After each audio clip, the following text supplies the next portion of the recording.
हे मुनिवर नमोस्तु नमोस्तु नमोस्तु।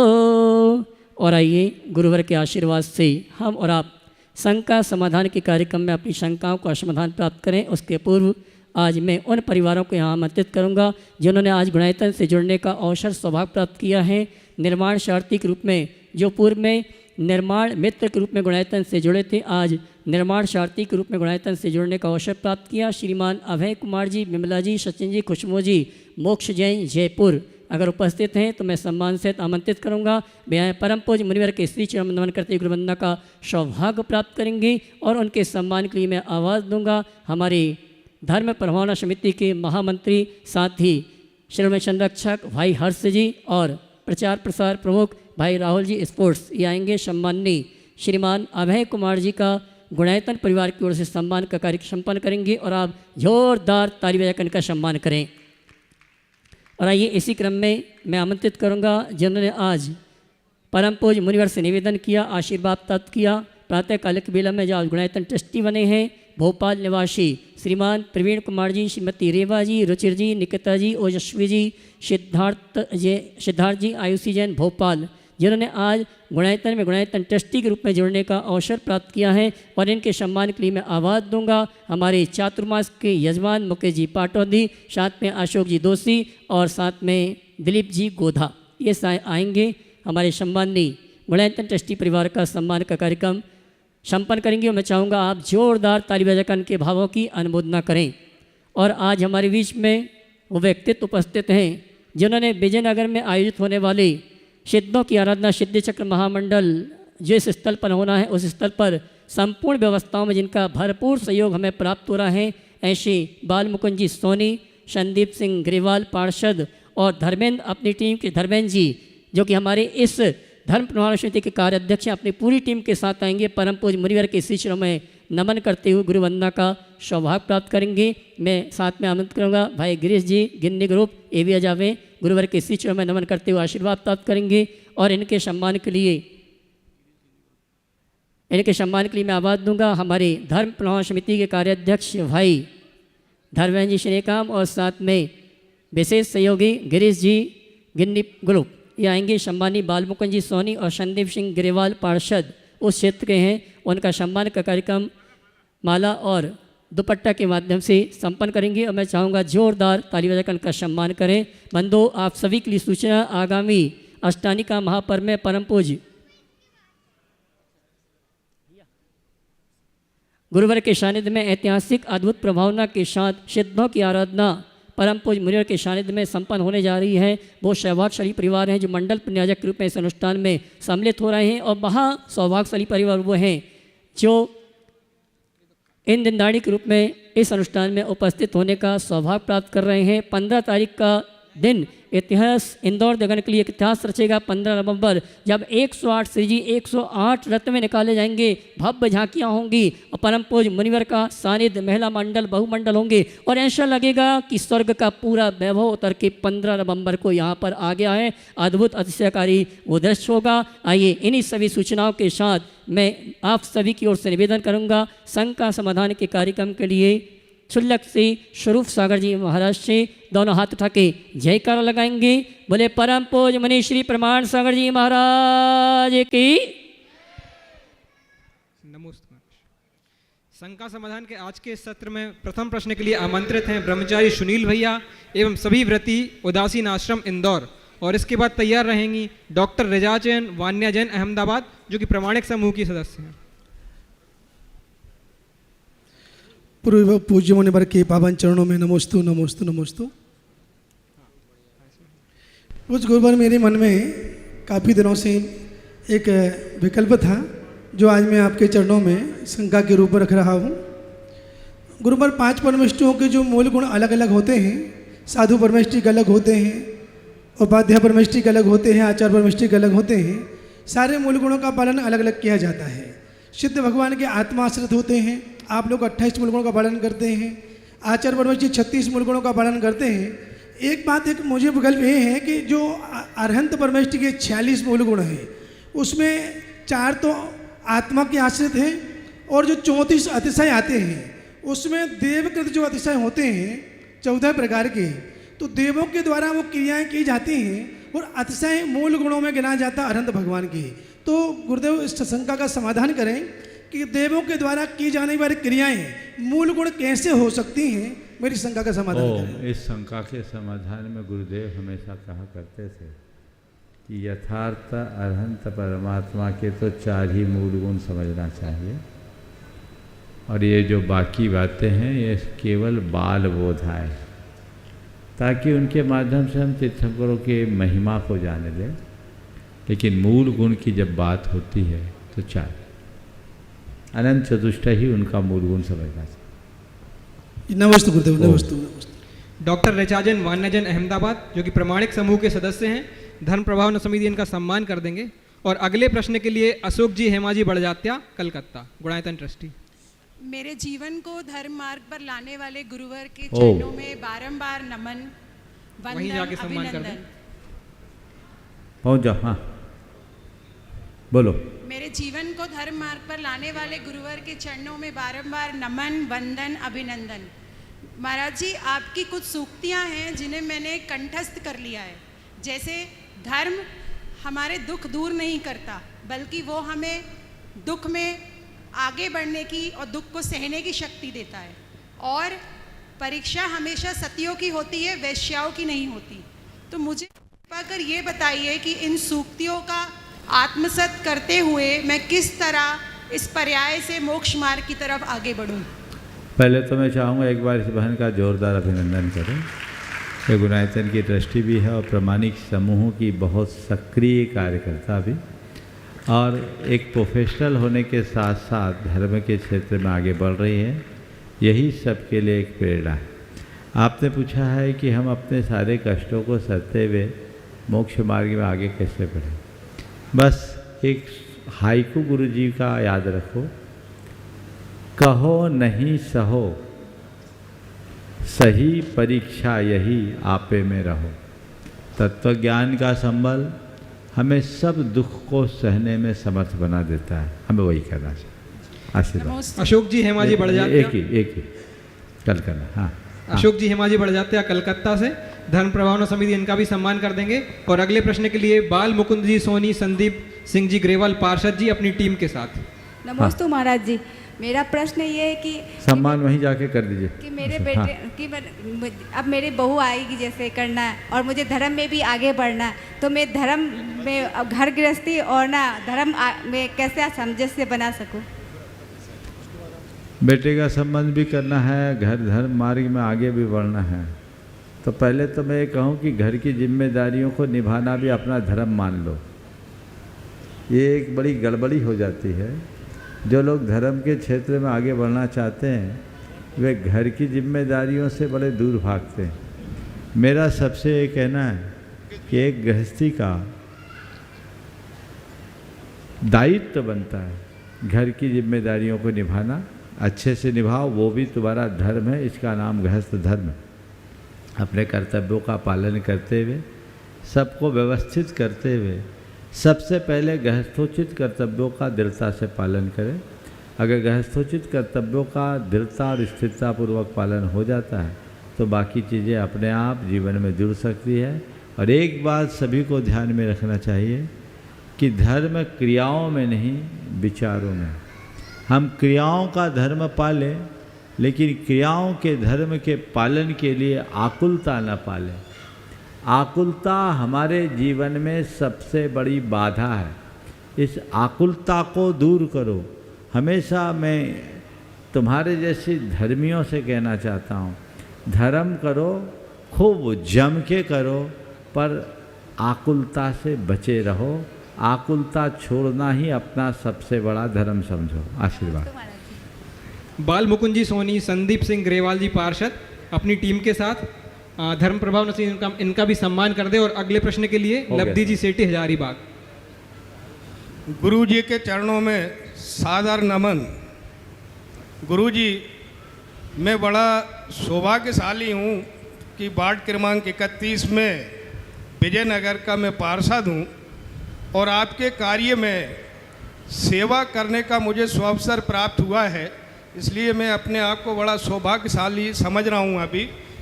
और गुरुजी आपसे करवद निवेदन भी है कि आप जो अभी सेवा दी है उसका अवलोकन करने एक बार अवश्य पधारें। गुरुजी, प्रायः देखने में आया है कि जो नई जनरेशन है, पीढ़ी दर पीढ़ी सामाजिक क्षेत्र में, धार्मिक क्षेत्र में प्रायः देखने में आया है कि यहाँ तक कि पीढ़ी दर पीढ़ी माता पिता की सेवा करने में भी इनकी जो नई जनरेशन है रुचि कम होती जा रही है। तो गुरुजी, ऐसा क्या हो सकता है कि ये रुचि नई जनरेशन में धार्मिक भारतीय संस्कृति में बढ़ती जाए? इसका कोई ऐसा बताएं गुरुजी। देखिए, सबसे पहले तो मैं चाहूँगा एक बार इनका जोरदार अभिनंदन कर दें। अभी जैसी जानकारी मुझे इनके विषय में दी गई, ये दिन रात एक करके आगामी सिद्ध चक्र महामंडल विधान की व्यवस्था में जुटे हैं और अपने प्रशासनिक दायित्व को निभाते हुए सब प्रकार का सहयोग कर रहे हैं और बड़े हर्षित भाव से कर रहे हैं। ये इनके लिए एक बहुत बड़ी बात है। जीवन में इस तरह का अवसर बहुत कठिनाई से मिलता है। आपने जो सवाल किया कि वर्तमान में हम नई जनरेशन के मन में धर्म, समाज, परिवार और परंपरा के प्रति लगाव कैसे बढ़ाए, आपके प्रश्न का भाव कुछ ऐसा ही है, यही पूछना चाह रहे हैं। देखिए, उनके मन में लगाव जगाने के लिए हमें सबसे पहले उनके हृदय में सांस्कृतिक निष्ठा जगाने की ज़रूरत। यदि सांस्कृतिक निष्ठा जग गई तो बाकी बातें अपने आप अपने जीवन से जुड़ जाती। आज जिस तरह से अब संस्कृतियों का प्रसार हो रहा है, हमारे लोग हमारी संस्कृति से विमुख होकर पाश्चात्य के प्रति ज़्यादा आकर्षित हो रहे हैं। जब हम उनके दिल दिमाग में यह बात बिठाने में सफल हो जाएंगे कि वास्तविकता जो कुछ भी है वो हमारे अंदर है, हमारी अपनी है, हमारे अंदर की है, यदि ऐसा बताने और समझाने में हम समर्थ हो जाएंगे तो हमारी पीढ़ी कभी नहीं भटकेगी। आज भी बहुत सारे युवा हैं जो बड़े कर्तव्यनिष्ठ और बड़े निष्ठावान हैं, बहुत तत्परता से अपने सारे कार्यों को संपन्न करते हैं। तो हम लोगों को यही प्रयास करना चाहिए कि हर व्यक्ति के हृदय में वह सांस्कृतिक निष्ठा जगे जिसके बल पर वे सुचरित्र के धनी होते हुए अपने जीवन को आगे बढ़ा सकें।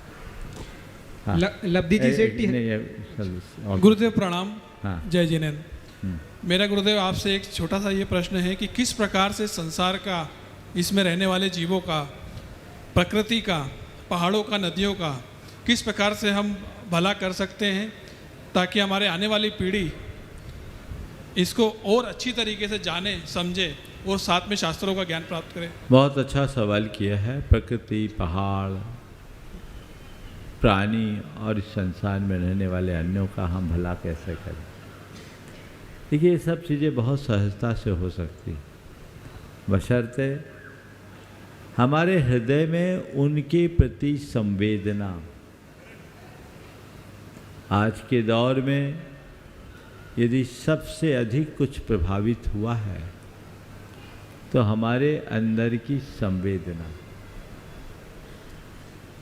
क्षीण होती हुई संवेदना ने हमारी सोच को पलट दिया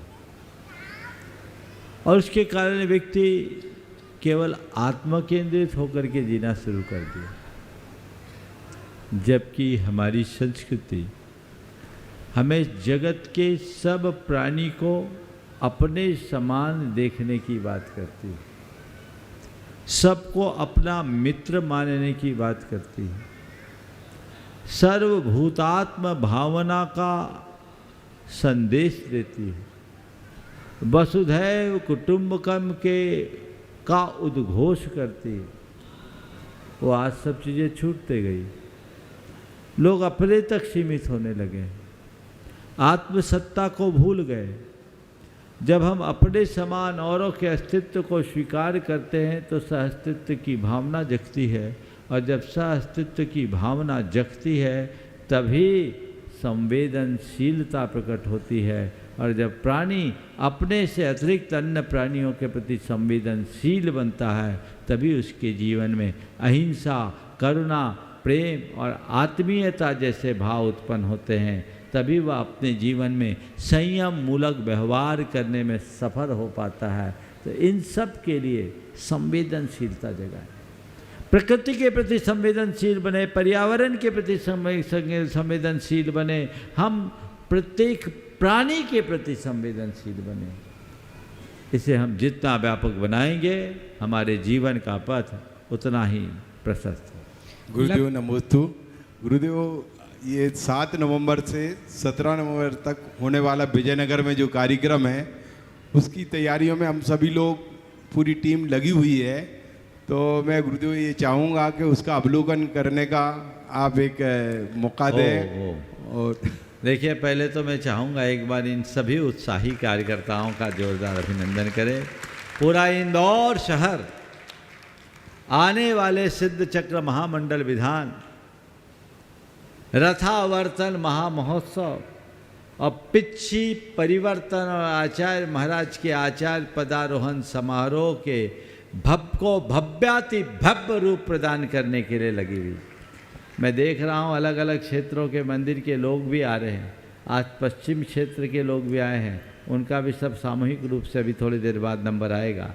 आप जितने लोग इस काम में लगे हैं, मैं उन सब को दोनों हाथों से आशीर्वाद देता हूँ कि इसी तत्परता के साथ जुड़े रहे।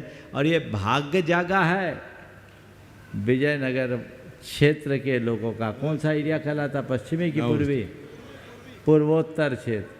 तो पूर्वोत्तर ने बाजी मार ली, तो जिम्मेदारी भी विजयनगर क्षेत्र के लोगों की ज़्यादा बनती है, इसलिए भागीदारी भी उनकी पूरी होनी चाहिए। आप तत्परता से जुटे हुए हैं, उस क्षेत्र का एक घर नहीं बचना चाहिए। गुरुदेव, पूरा इंदौर तो है ही, रहेगा। पर ऐसा नहीं कि तुम्हारे इलाके में विधान हो रहा है और पूरा इंदौर दिखे और तुम लोग पीछे रह जाओ।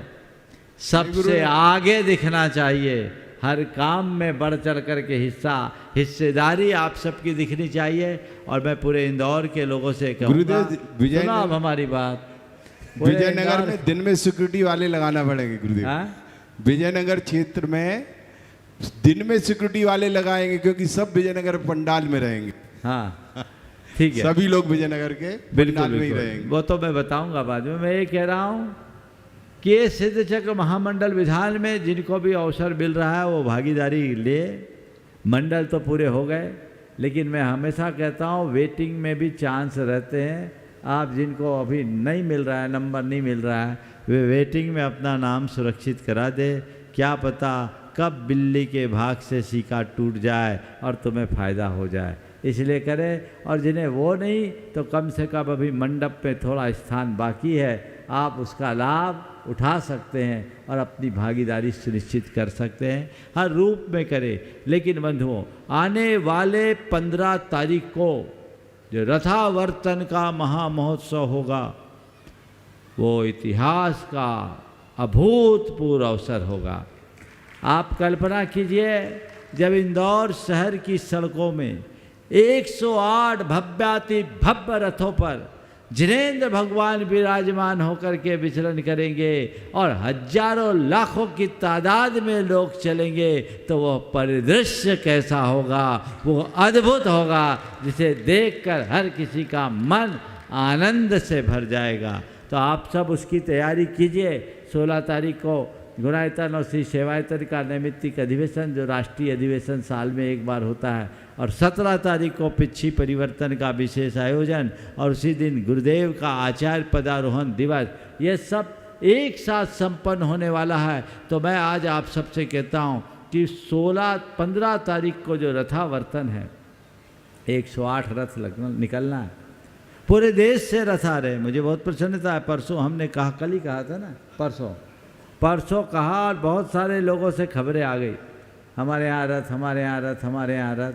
अभी मैं फिर से कहता हूँ, जिनके यहाँ भी रथ हो और ऐसे रथ जो यहाँ आने लायक स्थिति में हों, वे अपने रथों की सूचना यहाँ की समिति को दें, ताकि ये रथ वहाँ से आ सके और आपके यहाँ का रथ इस महामहोत्सव में सम्मिलित हो सके और धर्म भावना का एक निमित्त बन सके।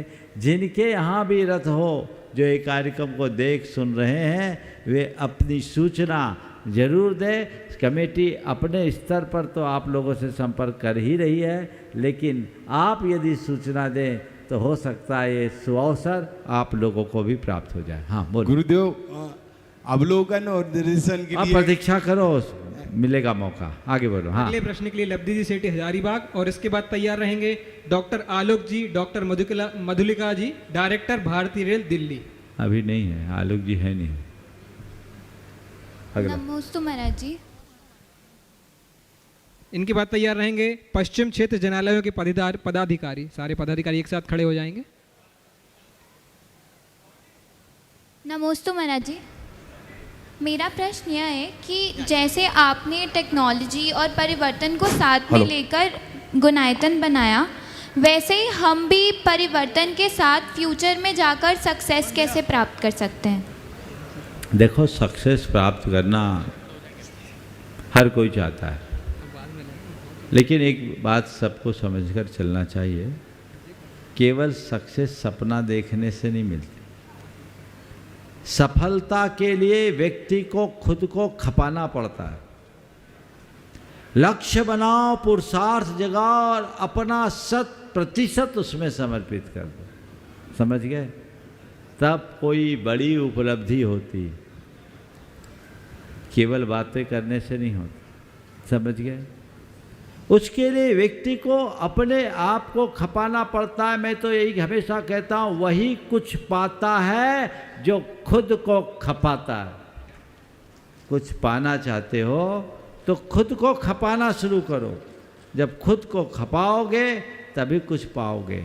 सक्सेस चाहिए तो एक ही काम करो, अर्जुन बनो, अपना लक्ष्य बनाओ और केवल उस लक्ष्य को देखो, इधर उधर मत देखो।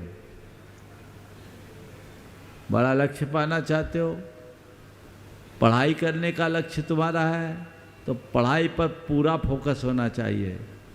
केवल सोशल मीडिया में एक्टिव हो जाओगे, रील्स को स्क्रॉल करते रहोगे, इंस्टाग्राम और फेसबुक में उलझ जाओगे तो वहीं अटक जाओगे। जो मेरा गोल है, मुझे केवल और केवल उसे अचीव करना है, ऐसा दृष्टिकोण जब अंदर बनता है तब व्यक्ति कुछ पाता है। उसके लिए उसे अपना 100% लगाना पड़ता है। समझ गए? इसलिए सक्सेस पाना चाहते हो तो अपने आप को पूरी तरह खपाने के लिए तैयार हो जाओ। नमस्ते। पश्चिम क्षेत्र जनालयों के सभी पदाधिकारी, यहाँ से 4 जनालयों से झांकी की स्वीकृति प्राप्त हुई है। इनके बाद तैयार रहेंगी श्रीमती शैफाली जैन, प्रमाणिक समूह यूएसए। नमोस्तु गुरुदेव, नमोस्तु गुरुदेव। गुरु गुण गौरव गाथा को हम सब मिलकर के गाते हैं और गुरु चरणों का आशीष मिला तो इस भव से तर जाते हैं। बोलिए अनंत वंदनीय मुनि श्री प्रमाण सागर जी गुरुदेव महाराज की, मुनि संघ की। गुरुदेव, हम सब पश्चिम क्षेत्र के जरूर हैं। पश्चिम क्षेत्र में इंदौर शिखर का गौरव गोमड़गिरी तीर्थ है, जहां पर वर्तमान में अभी पश्चिम क्षेत्र में 28 जिनालय हैं और गुरुदेव आपके चरण उस नगर उधर और पढ़ना है। उसी के साथ में वहां पर 800 परिवार के साथ में 32,000 दिगंबर जैन निवास करते हैं। तो गुरुदेव में संपूर्ण पश्चिम क्षेत्र की ओर से आपके चरणों में कोटि से प्रार्थना निवेदन करते हुए कि यह विधान जो कि हम जैनों का सार सिद्ध पद हुआ करता है, ऐसे विधान पे हम सब परिवार सहित, इष्ट मित्रों सहित संपूर्ण समय साथ वहां पर सम्मिलित तो होंगे और तन मन और धन के साथ सम्मिलित रहेंगे। तो आज भैया जी ने बताया कि अर्पित जी धनवन तो आता जाता रहेगा, आप सबको लाना है। तो गुरुदेव, ये संपूर्ण समाज, अगर इंदौर नगर में 138 जिनालय आज मौजूद हैं, तो आज इंदौर नगर का नहीं, पूरे भारत देश के 120, जो भारत नहीं पूरे विश्व 120 देश अगर आज नाम लेते हैं नमोकार मंत्र के बाद में, तो हम गर्व के साथ में कह सकते हैं कि हमारे गुरुदेव विद्यासागर जी महामुनिराज के संत गुरु प्रमाण सागर जी का नाम लेते हैं। और हमारा गुणायतन जो कि शिखर जी में मन रहा है, उसी तरह हमारा चातुर्मास जो कि इंदौर में हो रहा है, हम बहुत गौरवशाली हैं कि हम इंदौर समाज से हैं और ऐसे संत हमें आज मिले हैं जो सिर्फ और सिर्फ प्रवचन नहीं और पूरे देश में धर्म का परमार्थ का डंका बजा रहे हैं। बोलिए प्रमाण सागर जी गुरुदेव की, गुरुदेव अंतिम एक जिज्ञासा मेरी छोटी सी है कि गुरुदेव आपने चातुर्मास आज यहाँ मध्य क्षेत्र में संपन्न किया और आज पूरा देश नहीं, मुझे जानकारी आज भी मिल रही है, सुयश हमारा मित्र नॉर्थ अमेरिका वाशिंगटन है, वो भी इस विधान के प्रभाव से उनके जितने इतने काम हुए हैं वो तो लोकोपचार परंपरा है, परंतु आपके आशीर्वाद से जो जो शिक्षा विधान में जुड़ जाता है उसके काम समर्पण अपने आप हो जा करते हैं। ऐसे कोई संत जो पूरे विधान में अवेलेबल रहेंगे, पूरे सानिध्य प्रदान करेंगे, ऐसे कोई देश में संत 1978 दिगंबर संत हैं पूरे भारत देश में, उनमें कोई संत है बोले प्रमाण सागर जी महाराज हमारे बीच में हैं। इंदौर क्षेत्र आज बच्चा 1.5 लाख पब्लिक पूरी गौरवान्वित है गुरुदेव कि आपका चातुर्मास का सौभाग्य हम इंदौर वासियों को प्राप्त हो रहा है। संपूर्ण दिनेश भैया, पवन भैया, नवीन भैया, हमारे हर्ष भैया, सब लोग एक ही बात करते हैं कि हमें चातुर्मास को सफल बनाना है और पूरे इंदौर को आनंदमय बनाना है। ऐसा चातुर्मास हम गुरुदेव प्रार्थना करते हैं कि चातुर्मास तो आपका इस एरिया में हुआ, एक चातुर्मास उस एरिया में वापस से हो, ऐसी मंगल कामना के साथ में कि गुरुदेव यही कामना करते हैं। अंतिम एक लाइन में आपके चरणों में कहना चाहूंगा कि गुरुदेव गुणायतन बना, सब कुछ बन रहा है, पर एक अंतिम जिज्ञासा है कि गुरुदेव हमारी सबकी भावना है कि एक बार प्रमाण सागर जी के सानिध्य संग में पूरे देश में गुणायतन का पंचनग ऐसा हो जिसमें पूरे देश के संत वहां पर आए, ऐसी मंगल कामना के साथ में। पवन भैया और कुछ बोलो। पूज्य गुरुदेव के श्री चरणों में मेरे परिवार का और इंदौर के सारे समाज का शत शत वंदन, शत शत नमन। नमोस्तु भगवान, नमोस्तु भगवान, नमोस्तु गुरुदेव। जैसा कि सिद्धचक महामंडल विधान के बारे में पूर्व पश्चिम और उत्तर दक्षिण की बात हो रही है, मैं पूरे मन की के आश्वास से यह कह सकता हूँ कि पूरा पश्चिम ही नहीं, पूरा इंदौर शहर, पूरी दिगंबर जैन महासमिति, पूरा इंदौर के आसपास का समाज और अन्य जैनेतर समाज भी जो है इस आयोजन के अंदर बढ़ चढ़ के हिस्सा लेंगे, भाग लेंगे। और ये आयोजन जो हमारी कमेटी आपके निर्देशन में करने जा रही है उसमें जो है बहुत ही एक ऊंचाई पे जाएगा। विधान की तो सब चर्चा हो गई, जल्दी से सवाल कर लो कि मुझे नहीं लगता कि आज सत्र पूरा होगा, खतरे की घंटे दिखे हैं, जल्दी से सवाल करो। मेरे जहन में एक शंका है कि श्वेतंबर समाज हमारा जो है वो चौमासे के दिनों में पालीताना के दर्शन के लिए पहाड़ी पे नहीं जाता है, जबकि हमारा दिगंबर समाज जो है वो चौमासों में शिखर जी भी जाता है, गिरनार जी भी जाता है। तो इस मामले में थोड़ा सा आपका मार्गदर्शन चाहते हैं। देखिए, प्रवृत्ति की दृष्टि से देखा जाए तो बच्चों तो सबसे उत्तम, हम तो चातुर्मास में कभी वंदना नहीं करते। अब आप लोग हो बनिया, तो बनिया को फुर्सत उसी समय मिलती है तो करते हैं। अब इस विषय में हम कुछ नहीं कह सकते, लेकिन इतना ज़रूर है अभी क्या नाम अर्पित बहुत उत्साह के साथ अपनी बातें कर रहा था। बिल्कुल ऐसा उत्साह जैसा मंच में है वैसे ही मौके पे भी हो, मैं यही आशीर्वाद रखता हूँ। चलिए, ओम, बस हो गया। पूरे पश्चिमी क्षेत्र को मैं कहूँगा कि एकदम कटिबद्ध होकर के जुड़ जाए। इधर आने दीजिए बस। श्रीमती सैफाली जैन और इनके साथ में अच्छा दीपिका बढ़ जाते हैं NRI प्रमाणिक पाठशाला समूह से, और भी प्रमाणिक पाठशाला के बहुत सारे वॉलंटियर्स यहाँ पे, और अक्षय भी उसी में आ जाए एक साथ वहीं। एक बार मैं चाहूँगा इन लोगों का सत्कार कर दे जोरदार। ये अपने एक प्रमाणिक समूह के बहुत एक्टिव कार्यकर्ता हैं। अक्षय, दीपिका, सैफाली जी के साथ है। धर्म प्रमाणन समिति और महिलाएं आ जाए, वहीं कर ले, टाइम बचाइए, आइए जल्दी से। और इसके बाद डॉक्टर सोनल शास्त्री और उससे पहले प्रवीण जी, जल्दी बुलाइए, जल्दी बोलिए। हाँ, द्वय मुनिराज के श्री चरणों में नमोस्तु। छामी चुल्लक जी महाराज श्री। तो महाराज श्री, एक बहुत खुशखबरी आपके आशीर्वाद से चल रही NRI प्रामाणिक पाठशाला में अभी यूरोप के लिए सेपरेट क्लासेस वीकडेज़ में शुरू हुई हैं। हमारी ग्लोबली तो चलती है, जो USA से चलती हैं, जो वीकेंड्स पे लोग उससे लाभ ले सकते हैं। अब वीकडेज़ में भी शुरू हो रही है, तो उन सब कार्यकर्ताओं के लिए आप आशीर्वाद प्रदान करें और सब लोग रजिस्टर कर सकते हैं उन पाठशाला में। आपके जो भी रिलेटिव्स वगैरह हैं आप उनको बोलिए कि ज़रूर से पाठशाला ज्वाइन करें। पाठशाला.munipraman.net पर उसके फॉर्म्स अवेलेबल हैं। तो शीघ्रातिशीघ्र वो क्लासेस शुरू हो जाएंगी, तो ज़रूर से सब लाभ ले रहे हैं। महाराज श्री, मेरा एक प्रश्न है। महाराज जी, एक प्रश्न है कि कई लोग जैसे जैन सेंटर्स जो अमेरिका में हैं वहाँ पर ये चाहते हैं कि सारे सब संप्रदाय के जैन धर्म के लोग बच्चे एक साथ पाठशाला पढ़ें, तो आप उसके लिए कैसा करिकुलम क्या? देखिए, इस बात को बैठ करके बता लें, यहाँ इस मंच का ये विषय नहीं है, अपन बैठ के सेट करेंगे। एक बार सभी का अभिनंदन। चलिए प्रवीण जी को दीजिए माइक। महाराज जी के चरणों में बारंबार नमोस्तु। महाराज जी, इस साल से हम हिंदी क्लासेस के साथ साथ संस्कृत की क्लासेस भी स्टार्ट कर रहे हैं, तो हमें उसके लिए आपका मार्गदर्शन और आपका आशीर्वाद ये चाहिए। सब इस मंच में नहीं बहन जी, बैठ के कमरे में करना है। यहाँ तो यहाँ का विषय लीजिए, आगे बोलिए। प्रवीण जी हिमाजी बढ़ जाते हैं। नहीं, प्रवीण जी, अच्छा, एडवोकेट। अगला नाम। अगले प्रश्न के लिए डॉक्टर सोनल शास्त्री, दिल्ली। गुरुदेव, 15 दिन पहले मुझे समय शिखर जी तीर्थराज के दर्शन करने का सौभाग्य प्राप्त हुआ और गुणायतन के बगल से निकलने का सौभाग्य लगा। मन में एक प्रबल भावना पैदा हुई कि मैं इसका अंग क्यों नहीं बन पा रहा हूँ। लालसा लिए वापस आ गया। यहाँ पुत्र ने एक छोटा सा आवास लिया, वहाँ गृह प्रवेश की आवश्यकता हुई, शास्त्री जी का सानिध्य मिला, वहाँ पर से ये आपके पास आने का सौभाग्य प्राप्त हुआ, गृह प्रवेश हुआ और आज आपने मुझे उसका अंग बनाने के लिए एक मुझे उंगली पकड़ाई है। मैं इसके लिए बहुत उपकृत हूँ, जन्म जन्म के लिए उपकृत हूँ। मैं आपका नमन गुरुदेव। एक शंका मैं आपसे केवल कुछ जानना चाहता हूँ गुरुदेव। जब मेरा जन्म हुआ, मेरे हाथ में नहीं था, मेरी चाहत से मेरा जन्म नहीं हुआ, लेकिन जो भी जन्म हुआ मेरे घर में सूतक लगा। मेरे परिवार के बहुत सारे लोग मंदिर और धार्मिक कार्यों से विरत हो गए। इससे मेरा कोई दोष नहीं था, मेरा कोई कंट्रीब्यूशन नहीं था, लेकिन आज मैं इस बारे में कुछ शायद कर सकता हूँ, ऐसा मुझे लगता है। तो जिस दिन मैं जाऊँ इस धरती को छोड़कर, जिस दिन मेरा मरण हो, उस दिन मेरे मरने के कारण सूतक न लगे मेरे ऊपर, इसके लिए मैं क्या कर सकता हूँ? ये कोई उपचार मुझे बताएं। बहुत सुंदर, बहुत अच्छा सवाल। जब मैं जन्म लिया, इस दुनिया में आया, मेरी कोई भागीदारी नहीं थी, फिर भी घर में सूतक लगा जी। और जब लोग जब जाएंगे तब भी सूतक लगेगा। जी जी, बिल्कुल। आते समय भी सूतक और जाते समय भी सूतक। तो पहले तो मैं आपसे कहता हूँ, सूतक क्यों लगता है इसको समझिए जी। आने से सूतक क्यों लगा और जाने से सूतक क्यों लगा?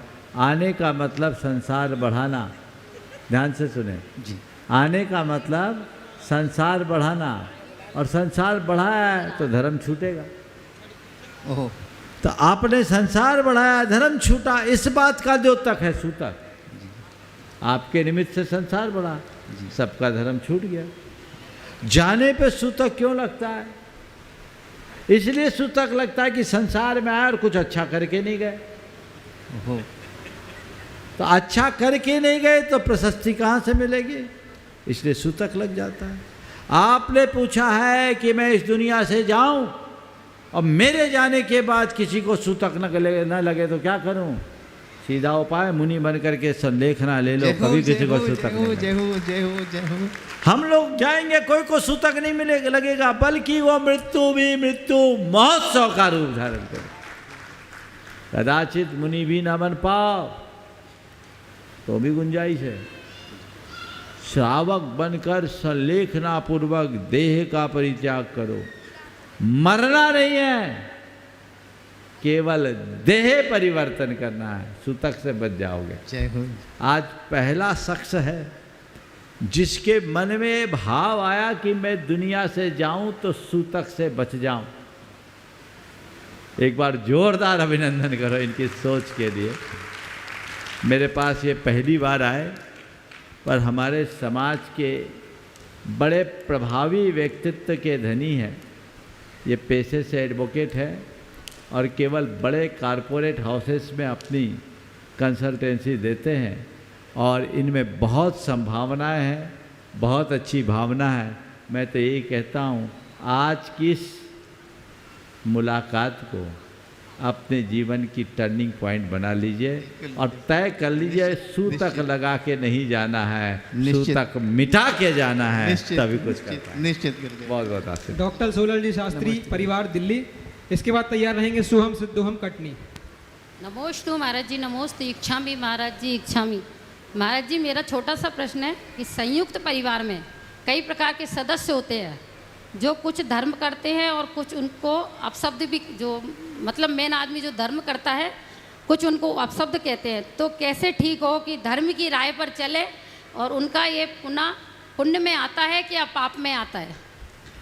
देखिए, पहले तो मैं चाहूँगा धर्म प्रभावना समिति आज डॉक्टर सोनल शास्त्री अपने माता पिता भाई बंधुओं के साथ यहाँ उपस्थित हुए हैं आज सोनल की उपस्थिति में उनके माता पिता का जोरदार अभिनंदन वहीं जाकर कर दीजिए, वहीं जाकर करिए। डॉक्टर सोनल शास्त्री से सभी परिचित हैं, हमारे समाज के एक बड़े प्रभावी प्रौढ़ विद्वान हैं और हमारी सारी पुस्तकों का संपादन उनके माध्यम से अभी चल रहा है और सभी कार्यों में इनकी भागीदारी होती है। ऐसे व्यक्तित्व को जब वो सामने आए और जब उनके माता पिता साथ में हों तो उनका सत्कार तो होना ही चाहिए। अब मैं आपके सवाल पर आता हूँ कि परिवार में धर्म क्षेत्र में कोई हो और दूसरे लोग उसकी आलोचना करें तो क्या करें। पहली बात मैं उनसे करूँगा जो धर्म क्षेत्र में है ना। तो धर्म क्षेत्र वाले लोगों को चाहिए कि वे अगर कोई आलोचना करे, अपशब्द कहे तो उनको सुनना अपना धर्म मान ले। समझ गए? कितनी भी आलोचना करे, अपशब्द कहे, उसे सुनना अपना धर्म मान लो। ठीक है, कह दिया सो कह दिया, हमें इसमें क्या करना, उसका प्रतिकार नहीं करना। आपकी क्षमता ही आपका धर्म है।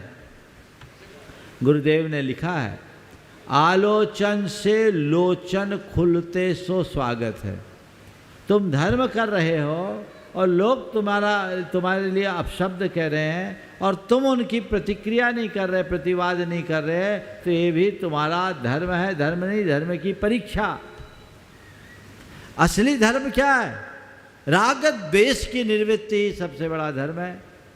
और कोई तुमको कुछ कहा, तुम पकड़ करके बैठ गए, मन को खिन्न कर लिए, मन में मलिनता ले आए, तो अब तुम्हारा धर्म छूट गया।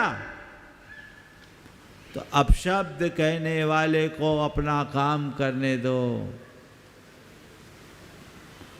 और अपना काम करने वाले अपना काम करो। समझ गए? तो पहला काम तो ये है कि कोई कितना भी गड़बड़ करे, मुझे अपने धर्म में डटे रहना है। और दूसरे लोगों को मैं कहूँगा कि वो नहीं जानते कि ऐसा करके वो अपने प्रति कितना बड़ा अनर्थ कर रहे हैं, खुद के साथ धोखा कर रहे हैं। ऐसे अनर्थ से अपने आप को बचाए, अनर्थकारी कृत्यों से अपने आप को बचाने की कोशिश करें। हम क्यों किसी प्रकार का अनर्थ करें? हम किसी के लिए अपशब्द बोल रहे हैं, उसका बुरा नहीं कर रहे, खुद का बुरा पहले कर रहे हैं। इस कसाय भाव का व्यक्ति समन करे, इस बात को अपने मनोमस्तिष्क में जगाए, बिठाए कि यदि ऐसा करेंगे तो उसका परिणाम महान बुरा होगा। यदि ये बातें सीखने में आ जाए, समझने में आ जाए, तो जीवन में बहुत बड़ा बदलाव आ सकता है। दोनों तरफ से ऐसी व्यवस्था होनी चाहिए। नमोस्तु महाराज जी, नमोस्तु। सोहम सिद्धू हम कटनी से। इनके बाद तैयार रहेंगे शेफाली अंशुल राव का जानवी वंश आयुषी, जो कि मुनीषी संधान सागर जी के गृहस्थ अवस्था के परिजन हैं। नमोस्तु महाराज जी, मेरा प्रश्न ये है कि मैं भूल जाता हूँ लिखते लिखते, तो मैं अपनी मेमोरी बढ़ाने के लिए क्या करूँ? बहुत अच्छा। तुम जैसे सभी बच्चों को मैं कहता हूँ जो जिनको भूल जाने की आदत है, वो कुछ ना करे, रोज़ 9 बार गहरी सांस लेके ओम बोले। हम जैसे भावना योग में बुलवाते हैं ना, वैसे ओम बोले, गहरी सांस भर लो, फिर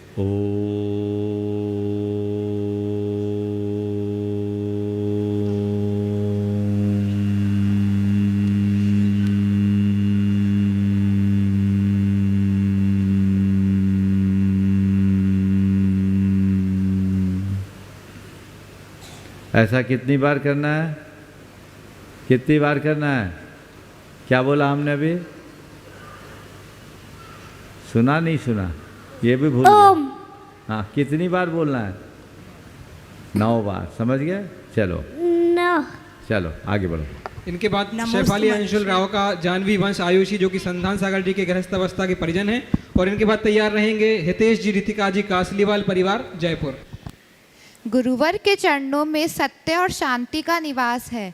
गुरुवर के चरणों में सत्य और शांति का निवास है। उनके वचन हमें दिखाते आत्मा का शुद्ध प्रकाश है। ऐसे गुरुवर के चरणों में हमारा बारंबार नमोस्तु। गुरुवर, मेरा प्रश्न ये है कि हम सबके साथ अच्छा करते हैं, सबके साथ अच्छा व्यवहार रखते हैं, सबकी सहायता करते हैं, तो फिर हमारे साथ बुरा क्यों होता है? और जो बुरा करते हैं उनके साथ सब कुछ अच्छा होता है। चलो, मैं तो चाहूँगा धर्म प्रभावना समिति भी ये मौका न चुके। संधान सागर जी महाराज के भतीजे लोग मैंने गृहस्थ अवस्था में, और आज देखिए आपको देख रहे, कल से महाराज जी यहाँ दिख नहीं रहे, पता है, अभी वे अज्ञातवास में हैं और कल शाम से वे ध्यान में निमग्न हैं। आज उनका उपवास है और कल प्रातः काल वो यहाँ आएंगे, समझ गए? ये स्थान हम नहीं बता रहे हैं, नहीं तो आप लोग भीड़ लगा दोगे, उनको डिस्टर्ब करोगे। वो ध्यान में हैं, वे अपने निरंतर हमेशा पहले भी करते रहे हैं और इस बार से यहाँ कर रहे हैं, तो वो एक बार उनकी उस ध्यान आराधना की आप सब लोग जोरदार अनुमोदना कर दें। आपने जो सवाल किया है कि लोग, क्या पूछा था, अच्छा करने के बाद भी बुरा कहते हैं, तो हम क्या करें? ये सोचो। अच्छा करने के बाद भी हमारे साथ बुरा होता है और जो बुरा करता है उसके साथ सब कुछ अच्छा होता है। ऐसा क्यों? तो देखो, पहले तो ये बताओ, मन में बिठाओ कि हम अच्छा कर रहे हैं उसके बाद भी बुरा हो रहा है, इसका मतलब हमारा रिपोर्ट कार्ड खराब। अच्छा करने के बाद भी बुरा हो रहा है तो बुरा करेंगे तो महाबुरा होगा, इसलिए मुझे और अच्छा करना है। ये सवाल अक्सर लोगों से आता है कि हम अच्छा करते हैं फिर भी हमारा अच्छा क्यों नहीं होता। मैं इसका उत्तर दे दिया करता था, लेकिन भगवती आराधना ग्रंथ का स्वाध्याय करते समय मुझे इसका बड़ा अच्छा समाधान मिल गया। उसमें लिखा, जो लोग दूसरों की अच्छाई की अनुमोदना नहीं करते, क्या बोल रहा हूँ, जो लोग दूसरों की अच्छाई की अनुमोदना नहीं करते, यानी दूसरों के द्वारा अच्छा करने पर उसे अच्छा नहीं कहते, उसकी बुराई करते, आलोचना करते हैं, ऐसे लोगों के साथ ऐसा होता है कि वह अच्छा करने के बाद भी अच्छा कहला नहीं पाते, आलोचना के पात्र हो जाते। इसलिए अगर अच्छा कर रहे हो और लग रहा है कि अच्छा परिणाम नहीं मिल रहा है, लोग बोलते ना हमें जस नहीं मिलता, तो समझ लो हमने दूसरों की अच्छाई की आलोचना की, इसलिए मेरी आलोचना हो रही। अब मुझे और अच्छा करना है ताकि सब बैलेंस हो। और दूसरा अच्छा नहीं कर रहा, बुरा कर रहा है, फिर भी उसकी जय जयकार हो रही, तो समझना उसने अतीत में अच्छा किया था, इसलिए उसको वैसा रिजल्ट मिल रहा है। तो हमें इन सब बातों को देखकर अपने वर्तमान को सुधारना चाहिए। अच्छा और बुरा सब हमारे अपने किए का फल है, हम जैसा करते हैं वैसा ही परिणाम निकलता है, इसलिए हमें उसी अनुरूप काम करना है। हितेश जी, रितिका जी, संजीव जी, पिंकी जी, कासलीवाल परिवार जयपुर, जो कि गुणायतन के शिरोमणि संरक्षक हैं। और चलेगा, चलो दूसरा एक बार रितेश रितिका का जोरदार अभिनंदन कर दे। ये अपने जजमान के जवाई हैं, बेटी हैं, और वर्तमान में पूरे प्रमाणिक समूह के जितने भी सोशल मीडिया का कार्य है उसको बहुत जवाबदारी के साथ संभाल रहे हैं। एक बार उनका परोक्ष रूप से जोरदार अभिनंदन करें। गुणायतन के शिरोमणि संरक्षक तो हैं ही, इसके साथ इस कार्य में आगे आकर वो जो योगदान दे रहे हैं वो बहुत प्रशंसनीय है। पुनः आप सब लोग एक बार उनकी अनुमोदना कर दें। यहाँ कार्यक्रम होता नहीं और लिंक आपके पास पहुँचती है, उसमें उनकी बड़ी भूमिका है। अगले प्रश्न के लिए श्रीमती कीर्ति जैन, मेट्रो दिल्ली से, धर्म प्रभावना समिति, इनका वहीं जाके सम्मान कर दें। और अगली प्रश्न के लिए तैयार रहेंगे अंशनी जैन, हिनौती परिवार, जबलपुर।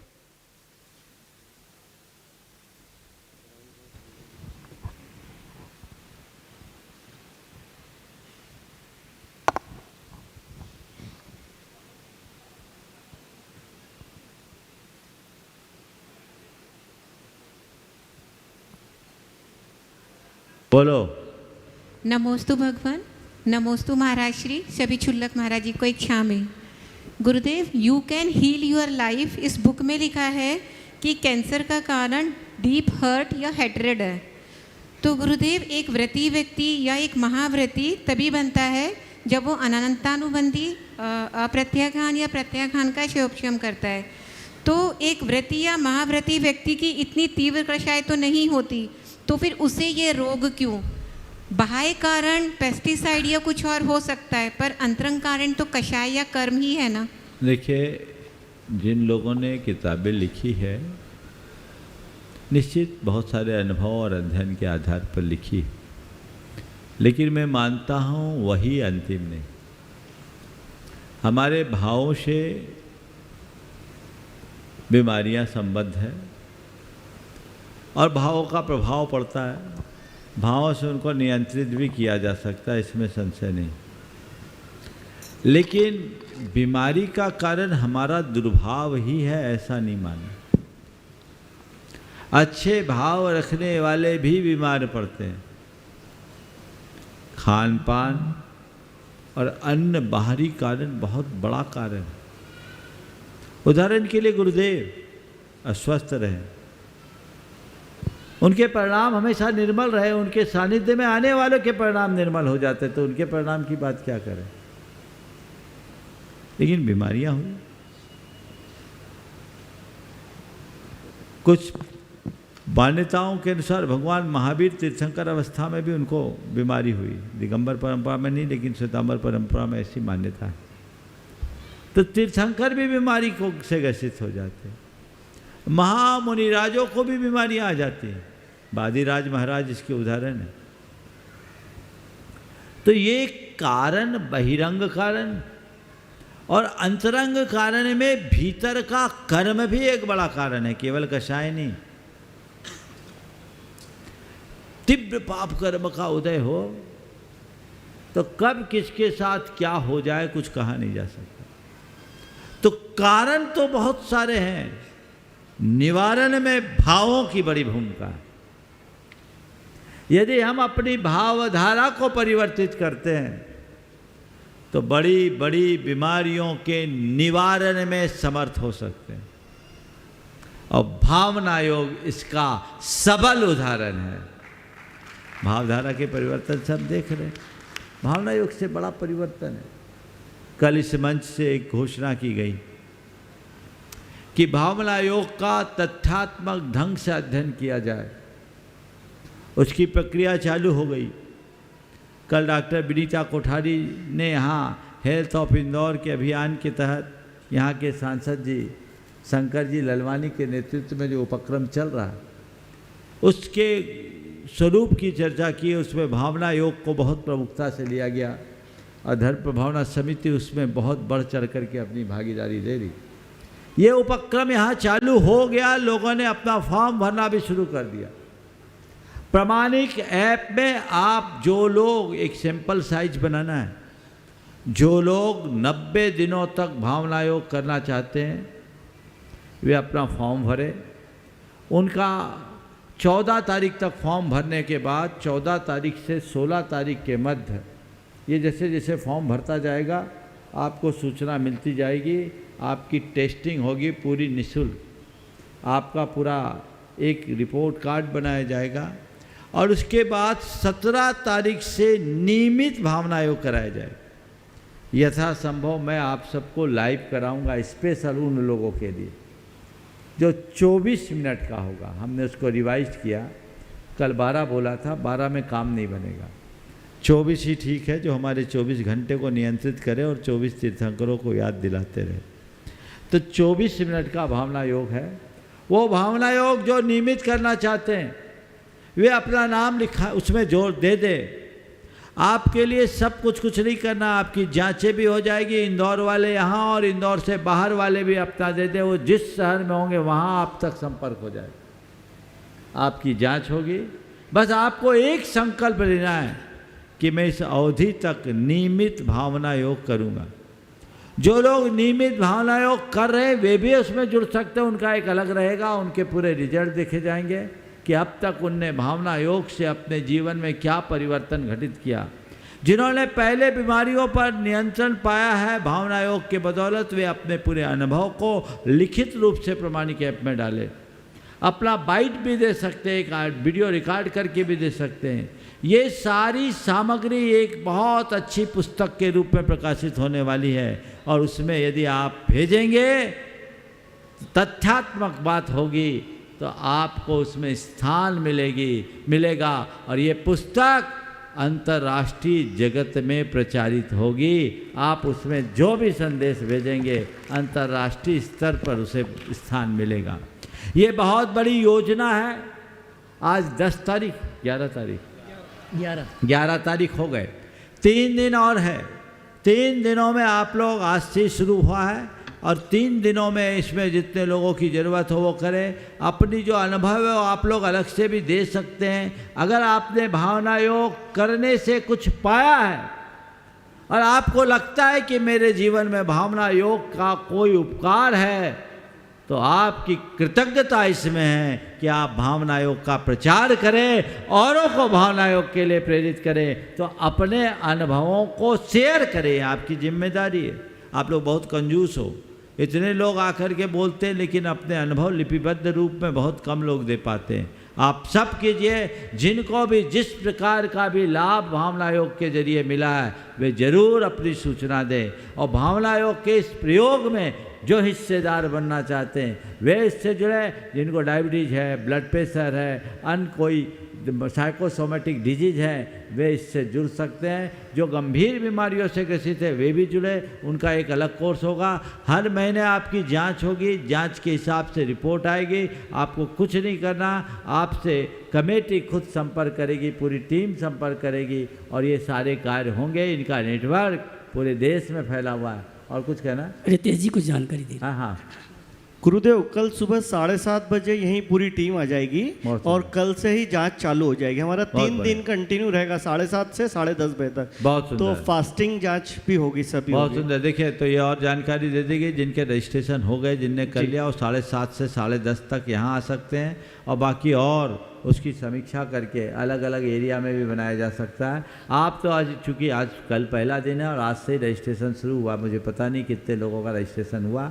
अभी इनको 400 लोगों की ज़रूरत है पहले चरण में। तो पूरे देश से 400 लोग आना बहुत बड़ी बात नहीं है। आप जल्दी से इसमें अपना नाम अंकित कराइए ताकि इसका लाभ हो सके। बोलिए।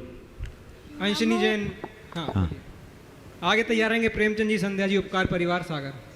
नमोस्तु महाराज श्री। मेरी शंका यह है कि अगर हमारी जिंदगी में कोई भी कठिन परिस्थिति आ जाए और हमें अगर कोई रास्ता दिखाने वाला भी ना हो तो हमें क्या करना चाहिए? महाराज श्री कृपया कर मेरी शंका का समाधान कीजिए। नमस्ते। बहुत अच्छा सवाल किया है। नंबर आखिरी में। कल रहोगे यहीं? क्यों बाहर क्यों? बाहर के। चलो, कठिन परिस्थिति हो और कोई रास्ता ना दिखाने वाला हो तो उस समय क्या करना चाहिए? उस समय आंख बंद करके भगवान को याद करना चाहिए। अंतर मन से पूछना चाहिए कि इस समय मुझे क्या करना है, और जो अंतर की आवाज़ हो उस पर निकल जाना चाहिए। और अपना आत्मविश्वास प्रगाढ़ बना के रखना चाहिए। परिस्थितियों को एक चुनौती के रूप में स्वीकार करना चाहिए और अपने विश्वास के बल पर उसे उपलब्धि में परिवर्तित करना चाहिए। ठीक है, परिस्थिति कैसी भी क्यों ना हो, हम इसको पार कर लेंगे। हमें इसे पार करना है, ऐसी दृढ़ता, मजबूती अपने मन में जगा लो तो कैसी भी कठिन और जटिल परिस्थिति होगी वो पार हो जाएगी। कोई फिर कठिनाई नहीं होगी। समय हो गया, प्रेमचंद जी को इंतजार करना होगा। बोलिए परम पूज्य आचार्य गुरुवर श्री विद्यासागर जी महाराज की